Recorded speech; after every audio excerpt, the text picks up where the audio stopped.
Добрый день, друзья! Сегодня мы поговорим о полезном продукте, который выращивается на огородах, может быть и у вас. То есть вещество, которое в основном мы использовали в древности и на данный момент сейчас можем использовать, это черная редиска. То есть черная редиска, которую мы можем использовать в своих лечебных профилактических целях. То есть как мы ее можем использовать?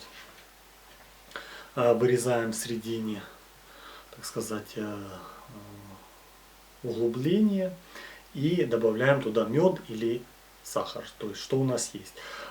Через некоторое время, 2-3 часа, выделяется сок, и этот сок мы должны принимать по 1 чайной ложечке за 30 минут до еды 3-4 раза в день. То есть очень-очень правильные и полезные микроэлементы попадают в наш организм, и таким образом мы выздоравливаем. В основном черную редиску используют тогда, когда есть очень сильный кашель, заболевания инфекционные, в частности ГРВИ, грипп. То есть очень-очень сильно способствует тому, что человек выздоравливает. В основном, еще раз повторяюсь, кашель, то есть разного генеза.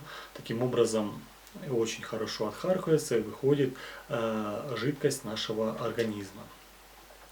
Также укрепление очень сильно иммунитета, то есть очень много микроэлементов, в частности витаминов, фитонцидов, витамины группы П, В и С, магний, калий, йод, бром, то есть очень-очень много правильных и полезных микроэлементов, которые хорошо и качественно воздействуют на наш организм. И таким образом мы быстрее выздоравливаем, сохраняем свое здоровье, молодость и, естественно, долголетие.